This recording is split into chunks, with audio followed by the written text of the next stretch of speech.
Prenez deux entreprises de services qui offrent exactement la même chose au même prix dans la même ville. L'une retient 80 de ses clients d'année en année et l'autre en perd 60 La différence? Elle ne se trouve ni dans le produit ni dans la publicité, elle se trouve dans un élément que tous les manuels de marketing traditionnels oublient. Aujourd'hui, on déconstruit les classiques 7P du marketing mix et je vous montre pourquoi il faut absolument y ajouter un huitième P, le plaisir. Première partie, le mystère de la rétention. Fait, pourquoi deux entreprises armées des mêmes outils sur papier finissent-elles avec des destins si opposés? Regardons ce premier chiffre. On a une première entreprise qui réussit à garder 80 de sa clientèle année après année. Les gens viennent avec le sourire puis forment une vraie file d'attente d'ambassadeurs fidèles. C'est le rêve absolu de tout entrepreneur, non? Une base super solide qui garantit une belle stabilité financière. Mais là, le contraste est brutal. La deuxième entreprise, elle, perd 60 de sa clientèle. Il faut constamment courir après de nouveaux contrats juste pour combler le vide. C'est un cycle d'épuisement sans fin. Puis le plus fou là-dedans, la différence, ce n'est pas la qualité du produit, ni le budget accordé aux publicités Facebook. Ça se situe complètement ailleurs, dans un élément super subtil que les manuels de marketing traditionnels oublient d'enseigner. Deuxième partie, une table ronde stratégique, pas un formulaire. Pour bien comprendre ce qui manque, il faut d'abord regarder les fondations du fameux marketing mix classique, souvent connu sous le nom des 7P. On parle du produit, du prix, de la place, donc la distribution, de la promotion, des personnes, des processus, puis des preuves physiques. Le vrai secret ici, c'est qu'il faut imaginer ces éléments-là non pas comme une simple liste de mots, mais comme une véritable table ronde de conseillers stratégiques. Il faut que chacun ait une voix forte pour évaluer une offre avant même de penser à la vendre. Et c'est là qu'on voit l'erreur monumentale que font 90 des entrepreneurs en démarrage. On a souvent tendance à traiter cette table ronde-là comme un vulgaire formulaire administratif. On le remplit super vite pour se donner bonne conscience, puis après, bam, on dépense tout le budget et le temps uniquement sur la promotion.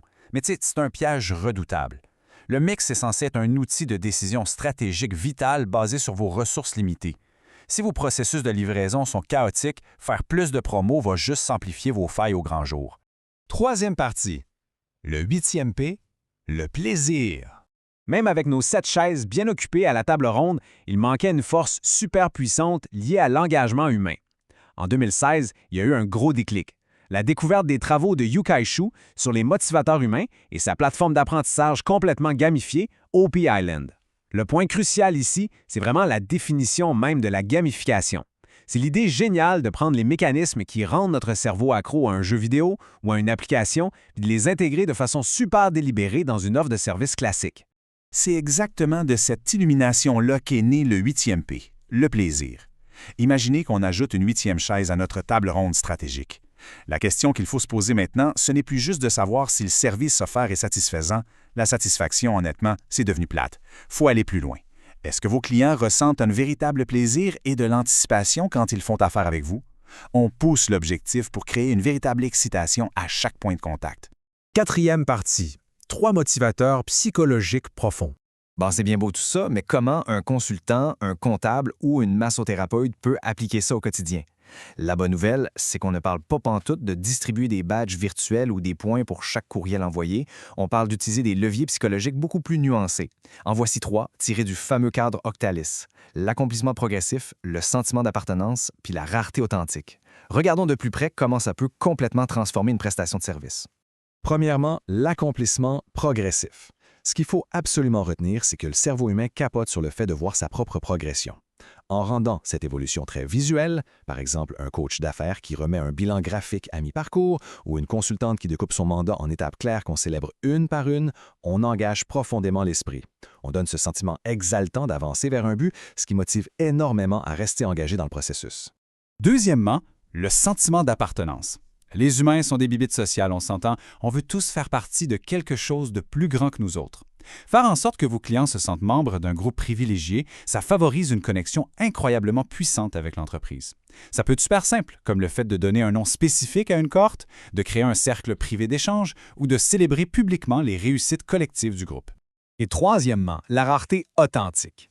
Attention là, on ne parle pas des faux comptes à rebours trompeurs qu'on voit des fois sur le web. On parle de vraies limites éthiques et transparentes. Un thérapeute qui annonce clairement qu'il n'accepte que 10 nouvelles personnes par mois, ça crée une vraie rareté basée sur sa capacité réelle à livrer un service d'excellence. Et devinez quoi? L'anticipation d'obtenir une de ces places très limitées, c'est déjà une forme de plaisir pur, bien avant même que le service ait commencé. Cinquième partie, aller au-delà des modèles établis. On arrive à un point de réflexion primordial. Faut toujours se rappeler qu'un modèle d'affaires, même le plus reconnu, c'est juste une grille de lecture. Ce n'est pas la réalité absolue gravée dans le béton. Si vous sentez qu'il manque une dimension vitale aux stratégies classiques, comme l'absence cruelle du plaisir dans le mix initial, n'hésitez surtout pas à vous les approprier. C'est exactement cette mentalité d'adaptation stratégique qu'on enseigne dans des programmes comme Déclic d'entreprendre. L'autorité d'un vieux cadre théorique ne devrait jamais freiner l'évolution de votre entreprise. Pour terminer cette analyse, voici une réflexion redoutable à appliquer dès aujourd'hui. Regardez votre offre de service actuelle puis demandez-vous à quelle étape exacte de l'expérience mon client ressent-il un accomplissement progressif. S'il n'y a ni progression visible, ni sentiment d'appartenance, ni anticipation, il est fort probable que votre rétention reste dramatiquement coincée à 40 %. C'est vraiment le moment idéal d'ajouter cette fameuse 8e chaise à votre table ronde stratégique. Voilà qui conclut notre décryptage fascinant d'aujourd'hui. À très bientôt pour une prochaine explication.